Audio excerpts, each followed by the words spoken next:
రాష్ట్ర ప్రభుత్వం ప్రజలపై భారం మోపిన అదనపు వినియోగదారుల డిపాజిట్ ఛార్జీలను రద్దు చేయాలని బీజేపీ బెల్లంపల్లి నియోజకవర్గ ఇన్ఛార్జ్ కుయ్యల ఏమాచి డిమాండ్ చేశారు.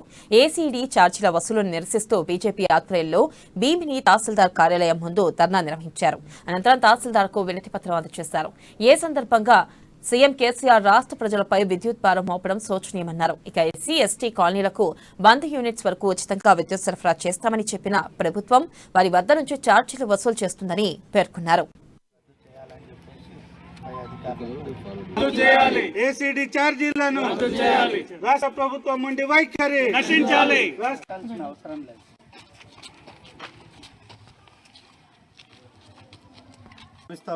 ఈరోజు రాష్ట్ర ప్రభుత్వం ఏసీడీ ఛార్జీల పేరుతోటి అడిషనల్ కన్జ్యూమర్ డిపాజిట్ పేరుతోటి వేలాది రూపాయల భారం వేయడం జరిగింది. గతంలో ఇప్పటి వరకు భారతదేశ చరిత్రలో 75 సంవత్సరాల స్వాతంత్ర కాలంలో కూడా ఎప్పుడు ఏ ప్రభుత్వం కూడా ఈ రకంగా విద్యుత్ భారం వేయలేదు.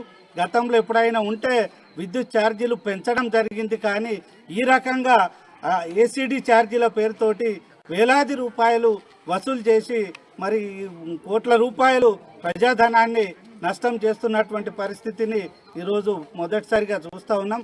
ఈ రాష్ట్ర ప్రభుత్వం, కేసీఆర్ ప్రభుత్వం మరి పేద మధ్యతరగతి ప్రజలపైన ఈ రకంగా ఏసీడీ ఛార్జీలు వేసి డబ్బులు గుంజుకోవడం అనేది కరెక్ట్ చర్య కాదు. దీన్ని మేము భారతీయ జనతా పార్టీ నుంచి తీవ్రంగా ఖండిస్తూ ఉన్నాం. ఈ రాష్ట్ర ప్రభుత్వం వెంటనే ఏసీడీ ఛార్జీల్ని రద్దు చేయాలని చెప్పి మేము భారతీయ జనతా పార్టీ నుంచి డిమాండ్ చేస్తూ ఉన్నాం.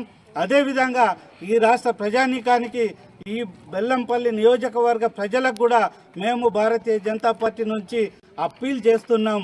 ఏంటంటే ఏసీడీ ఛార్జీలు కట్టుమని చెప్పేసి ఎవరైనా విద్యుత్ శాఖ అధికారులు వచ్చినా, ఒత్తిడి తెచ్చినా వారిని నిర్బంధించాలి. ఏసీడీ ఛార్జీలని కట్టమని చెప్పేసి ఖరాఖండిగా ఎదిరించాలని చెప్పేసి విజ్ఞప్తి చేస్తూ ఉన్నాం. మేము ఈ ప్రజలకు అండగా ఉంటాం, మీతో పాటు పోరాటంలో పాలు పంచుకుంటామని చెప్పేసి విజ్ఞప్తి చేస్తూ ఉన్నాం.